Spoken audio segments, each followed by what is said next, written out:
Hey, what's up? My name is Jonathan Fink, and I'm an author, and this is my audiobook series. Today we're going to read The Republic Baseball League, Volume 1, Chapter 15, The Class Project. Thank you for joining me. If you continue to enjoy these videos, please leave a like, and if you really enjoy them, please subscribe. Thank you so much. Following up on his antics at the last class, Professor Dempsey swaggered into the lecture hall, this time like a prized poodle groomed as a finalist in the Westminster Kennel Club dog show at Madison Square Garden. He was wearing an Atari video game console hoodie that he located the night before in a storage closet in the attic. Even though he hadn't seen it since graduate school, he knew exactly where Sarah had stored the hoodie, one of his college favorites. Dempsey could see the anticipation on the faces of his students. They were waiting to hear the details of the class project he had in mind. He immediately satisfied their curiosity and said, "For our project, we're going to work together like the founding fathers of the United States of America to create a new professional baseball league that will operate alongside Major League Baseball in a simulated reality. Using the highly sophisticated video game platform created by the software developers of Out of the Park Baseball, we will integrate the political and economic concepts we have already studied to design our league. As I said before, it should be a terrific learning experience and a lot of fun as well. So, let's get started." Before getting into the nuts and bolts of the project, Dempsey thought it would be helpful to provide some background as to how he got this idea in the first place. He began by confessing that he had been a video game player, an avid one, since he was a teenager. He admitted that in college, he had what his fraternity brothers joked was an addiction to the video game Tecmo Bowl on Nintendo. Dempsey said that even at the University of Kansas, he was still playing video games regularly, with SimCity, the computer-based city planning simulation game created in 1989, being the most popular in his graduate school dormitory. Dempsey probably didn't know at the time, but SimCity was in many respects, an experimental economic experience. A player, in the role of the city mayor, controlled the direction and economics of the game. On the outline of a blank map, the mayor could build roads, parks, bridges, and highways. He could erect office and apartment buildings, fire stations, airports, and even a baseball stadium. As time passed, the economy of the simulated city would evolve and grow, helped by the collection of taxes generating revenue and by careful budgeting and focused urban planning directed by the player. As the city continued to mature, the player could add additional buildings, such as a home for the mayor or a courthouse. He could also add to the city's infrastructure, including electricity, water, and even waste management. The residents of SimCity, known as Sims, were happy when the city prospered and the economy was strong. They became disgruntled if, in their view, an inappropriate decision was implemented, such as building a coal-fired power plant adjacent to their neighborhood. While marketed as a city planning simulation game, SimCity provided a platform for experimenting with both political and economic systems. A player learned important economic concepts, such as supply and demand, and the benefits of planning and budgeting, valuable skills for anyone to learn and master. If a player did not manage his or her city well, it could go bankrupt, and its Sims might move to other cities. Perhaps the most important lesson learned from SimCity was that everything in a society is interconnected. A decision made in one area of the society often impacted another. SimCity was a groundbreaking video game on many levels. It became one of the most influential of its time, and for decades was embraced by the educational community as an engaging video game that provided a powerful learning experience that taught useful, problem-solving skills through imaginative gameplay. It also precipitated the creation of The Sims, a spin-off that became one of the best-selling video games of all time. In this game, a player created and controlled a virtual person, his or her own avatar. Dempsey told his students that he loved SimCity and The Sims. However, his all-time favorites were baseball simulation video games. Those were the games he played the most. With that as background, he gave the class a tutorial on those games. According to Dempsey, the biggest leap in the evolution of baseball simulation video games occurred in 1984, when Micro League Baseball was released to be played on desktop personal computers. This was a game changer because it was one of the first video games in which the creators obtained a Major League Baseball license. This allowed the developers to feature MLB teams in the games. The creators also negotiated a license with the Major League Baseball Players Association, which allowed the video game to use the likeness of actual professional ball players. A Micro League Baseball player became a team's general manager, controlled the front office, and the manager in the dugout, and influenced decisions made during live, simulated games. In its original version, the game included 20 MLB teams, all selected from their glory years, such as the 1927 New York Yankees, the 1955 Brooklyn Dodgers, the 1969 New York Mets, and the 1980 Kansas City Royals. Future iterations of the software saved the results of each game and compiled statistics for every team and every player. Micro League Baseball dominated the baseball simulation video game scene for more than a decade. However, as Dempsey pointed out, creative destruction arrived in 1999. That's when Out of the Park Baseball, known as OOTP, was released. This new video game represented a giant leap in technological innovation and made Micro League Baseball obsolete. Out of the Park Baseball featured the most advanced and realistic simulation engine available and incorporated modern statistical analysis. The in-game artificial intelligence produced highly realistic statistical output and tracked the most detailed and sophisticated baseball statistics. All that data was available at the fingertips of a player, together with multiple viewing and sorting options to evaluate teams and ball players. In addition, the game featured a database which functioned like a baseball encyclopedia, retaining a complete history of statistics related to every game ever played. Dempsey had set the stage with his descriptions of SimCity and Micro League Baseball. He followed that with an in-depth operating details of Out of the Park Baseball. Dempsey believed that Out of the Park Baseball had evolved with such a high level of sophistication that its technology provided the perfect platform to conduct political economy experiments for the business of baseball. Then he repeated what he had previously told his students, that the goal of the class project was for everyone to come together to create a new professional baseball league that would operate alongside Major League Baseball in this simulated reality. To accomplish this objective, he told the students that they would need to collaborate to design the political and economic model for their new league, set the league and game rules, create and present a business plan for their team, and then implement their strategy as general manager to compete against the teams of their classmates. Dempsey said that they would spend the rest of the semester working on this project for a large percentage of their grade. Dempsey then surprised the students and said, "Okay, everyone, get up, pick up your belongings, and follow me. We're going to host a constitutional congress for our new baseball league in the university food court.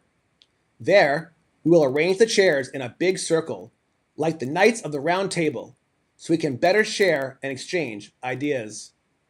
Dempsey and the new league's founding fathers exited the lecture hall, walked out of the building, and made a spectacle of themselves as they marched across campus wearing the colorful baseball jerseys of their favorite ball players. When Dempsey and his students walked by the window of Dean McGregor's office, McGregor heard the commotion. He put down the research paper he was reviewing and looked out his window to see what was going on. It was obvious from his facial expression that initially he was annoyed, displeased, and possibly even angry to see one of his professors and his students parading outside in baseball jerseys. Then his expression turned into a smile. Although he didn't particularly embrace Dempsey's teaching methods, he had to admit that the professor was very popular and got results. Many of his former students majored in economics because of him and went on to achieve success in their business careers. Several became members of the school's alumni association and made generous contributions to the university's annual giving program. So, the dean turned away from the window and walked back to his desk, as if he hadn't seen anything out of the ordinary. The food court was almost empty when Dempsey and the class arrived. The students had more than enough space to form a very large circle of tables and chairs, and with the time remaining in the session, they did exactly what Dempsey had asked them to do. They discussed options and alternatives to address how to proceed in setting up their new baseball league. They agreed to spend the next 2 weeks, all 4 of the upcoming classes, doing just that. Then, they would share their recommendations with Dempsey for his review and approval. Those 2 weeks went by very quickly for the students.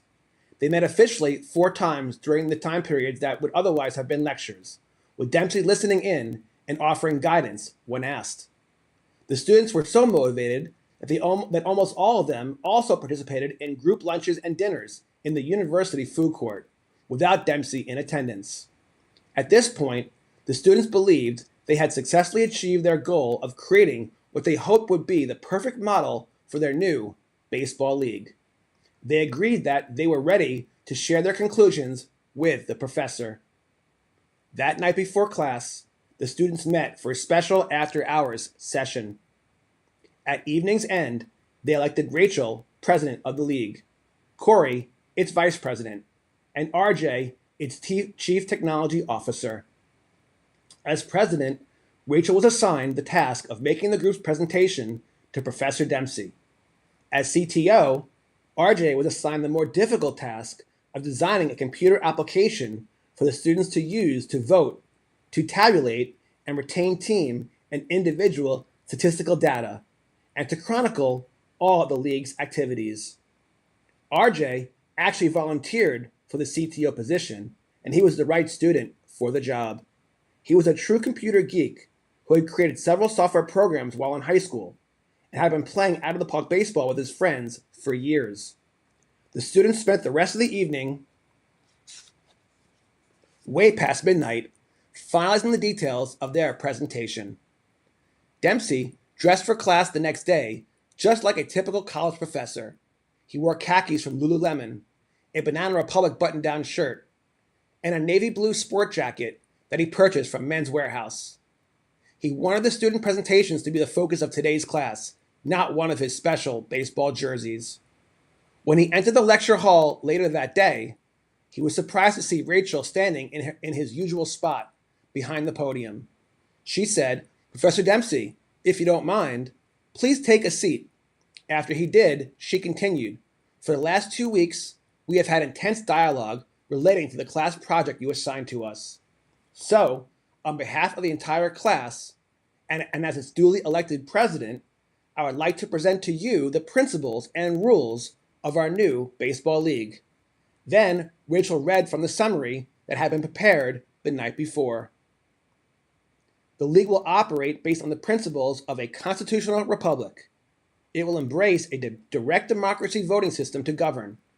It will incorporate an economic model based on conscious capitalism. The league will be self-governing. It will form a judicial government with a president, a vice president, team representatives, and maintain a league court of 5 members to settle all disputes between teams and the league. The president, vice president, chief technology officer, and members of the league court will serve 1-year terms with a 3-year term limit. All votes will need a 2/3 majority of all members to pass. The league will initially have 1 division.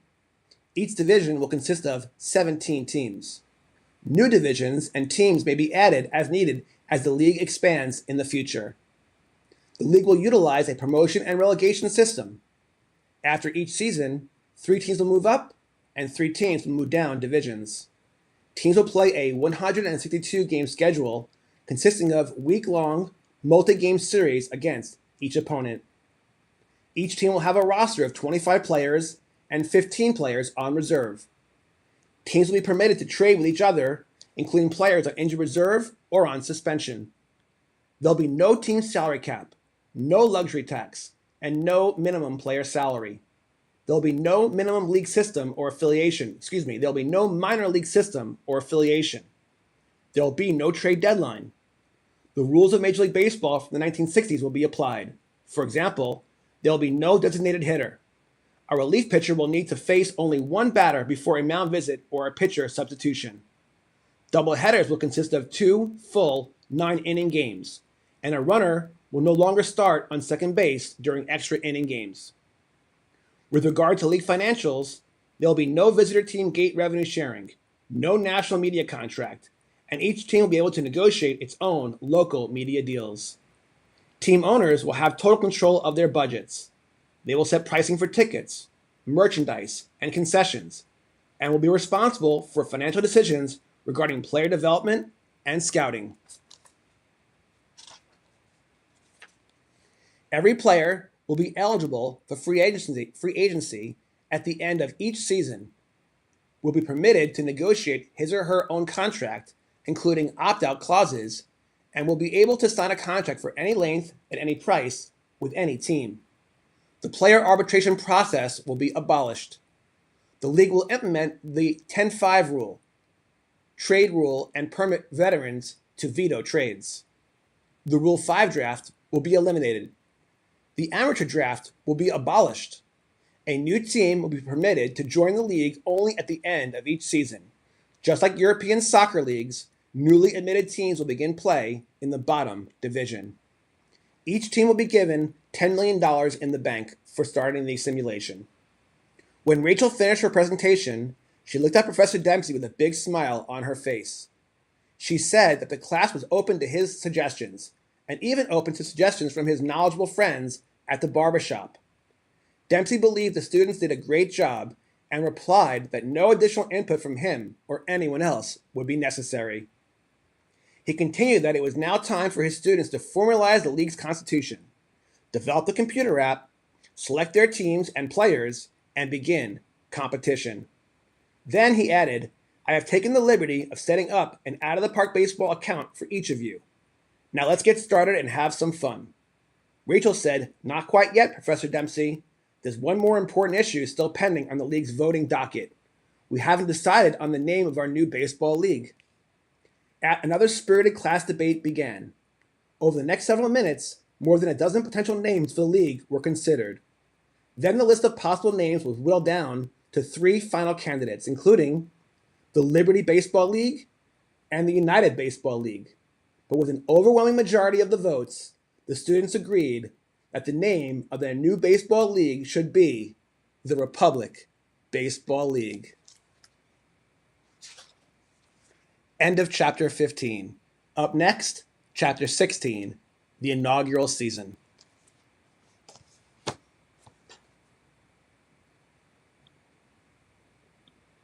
Thank you for watching. Thank you for your support. I hope you're having fun as much as I am. You guys take care. God bless. This month, we have some great sports card stories from across the U.S. and talk to an author from nearby Leawood, Kansas, who has written a book about returning to collecting after 3 decades away. My day job is I'm a financial advisor, so I've been investing for over 20 years. In a way to express my love for the hobby, I decided, what if I write an investment book, Sports Card Collectors Club, and treat the stock market the same way I would treat the card market. And so I thought, well, how would a day trader invest in cards? How would a venture capitalist buy and sell cards? How would a hedge fund do it? As I would go through my trials and tribulations, I realized that for as much fun as I was having investing, there was something missing. And one day I was watching the Royals game on television, and it was a rain delay. And the Card Life television show came on. I was watching that episode, I was watching Matt Strom open cards and rip packs, and I started getting the warm, fuzzy feeling. I said, this is what I want to be doing. I want to get back to really collecting and ripping cards and building sets. And that's where the story of my book has changed. I go from investing back to collecting. I'll also open a variety of boxes from different sports. So he hit the home run off me in like the 7th inning. And then in the 8th inning, JT hit a double, so he's standing on second. And Mason Wynn asked him, he's like, hey JT, he's like, I heard Strom collects cards of guys that take him deep. He's like, does that mean he's gonna send me over a couple cards to sign tomorrow? And after the game, we had won. I mean, winning is the only thing that's important to me. So it's like, I was good after the game, whatever, and JT comes up to me and he's like, hey Stromy, he was really genuine. Like he wasn't taking shots. And I'm like, what are you talking about? He's like, well, when I got to second, Mason asked if you're gonna send a card over for him.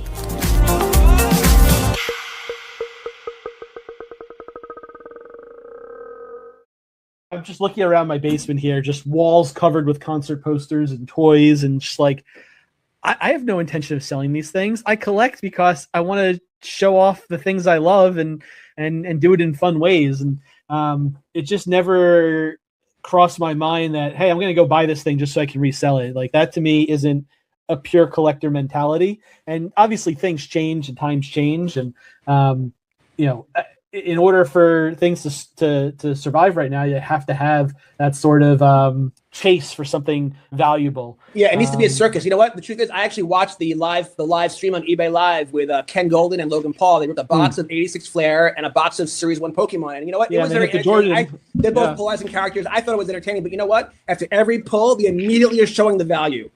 And and it begs the question, are we creating, not we, is the industry creating a gambling culture which has a real downside? It already has. Right. Not created. It's here.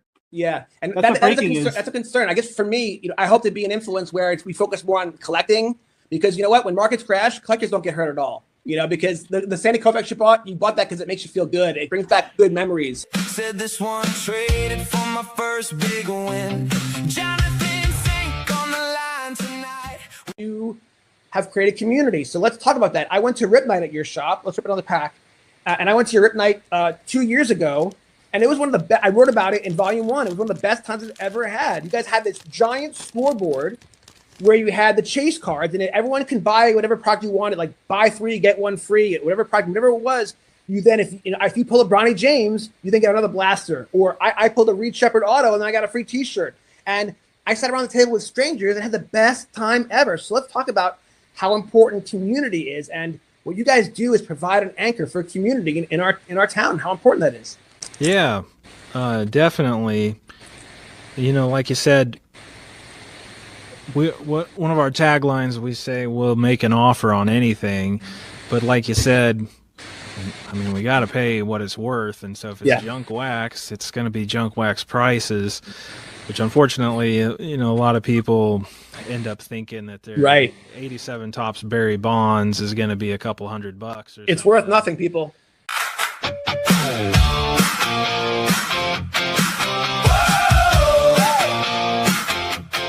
Brand and notoriety. And so when you're pitching these stories to these athletes, like I've reached out to a couple of different athletes about writing a potential article about their collections and having them kind of share their story. And it's like, yes, like I write for Collectibles on SI, which is under the Sports Illustrated umbrella. It does carry weight. Like it does, people recognize that brand. It is important. And so I'm super grateful that I've been given the opportunity to write for that staff. The top segment that was done by you on you was so well produced, right? Did all that come from the conversation you had with Michael Rubin? Is that how that put you on the map to such an extent that all those opportunities happened? How did that happen? Did you get a call one day? Said this one traded for my first big win. Jonathan Fink on the line tonight with a pack in hand and a story that bites. I didn't even collect when I was 3 years old. Like when this card came out, but he just pulled a good one. Roman Anthony, from Dempsey, I love Wichita State. Yeah. I would have been floated, went to Tulane, but his parents have roots in Nebraska. So for him, it was coming home. And so Nebraska got a good one. And so I'm not surprised that program's on the rise because they got a great stadium. They have great resources. They got a great fan base with people like you. And their recruiting is fantastic. They're finding the talented kids. So yeah, in fact, the Big Ten. So yeah, Will Bolt, the head coach, he actually played at Nebraska when I was traveling with the Nebraska team in the late 90s. He was down at Texas A&M when I worked at Texas A&M. Rob Childress is the pitching coach, and I was on the hiring committee that hired him away from Nebraska to come down at Texas A&M, and they're thrilled that he's back here in Nebraska. He's a genius. The number of players in pro ball right now that went through Rob Childress. So he'll be he'll be under good guidance when he gets up here to Nebraska. They're good people. One kid found a mantle in the rain. One old friend came back with the same old chain. Talk to me about the reaction of the players, the other players, when they see this bat putter. Are they flipping out? They freak out when they see it? When they see it and they're like, they just stop. Yeah, let's go. Yeah.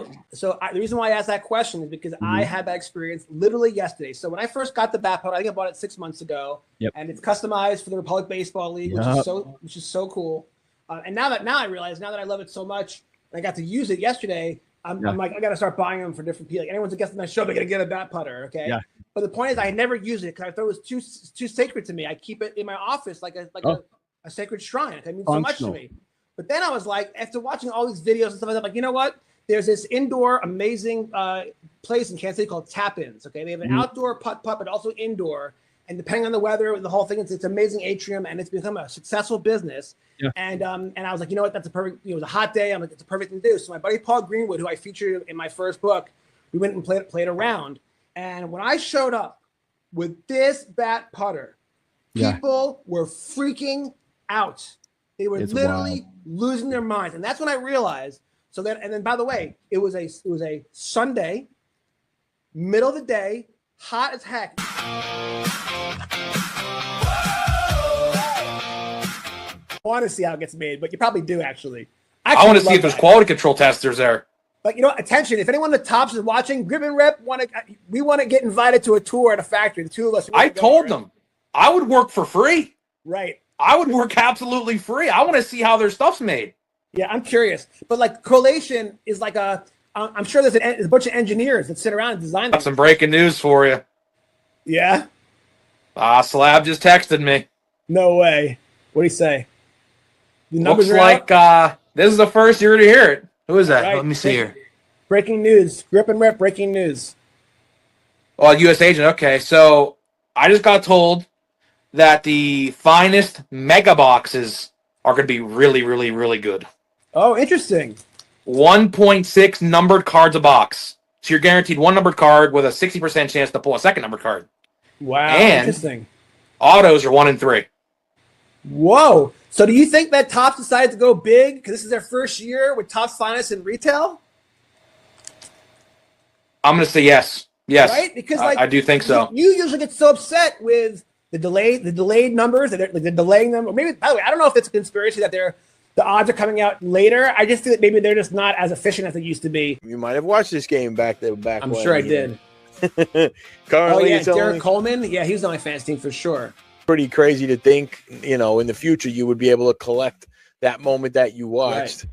And by the way, check that out. It's worth $198 versus the ones that are worth 35 cents because it makes sense. Because the same way that you value your 1964 Willie Mays card, you're going to value your Drazen Petrovic, and you're not going to want to give it up unless it's for a very, very good price because you love that memory. And what's wild is the same way that you get the warm, fuzzy feeling with dopamine hit, whatever, when you look at a card on your shelf, it's the same thing. But when you're online at the bank, you don't have your cards with you, Paulie, but you do have your phone, and you can pull up your Drazen Petrovic and pay respect to him and watch a couple of his awesome plays that give you the warm fuzzies because you can. It's wild. And so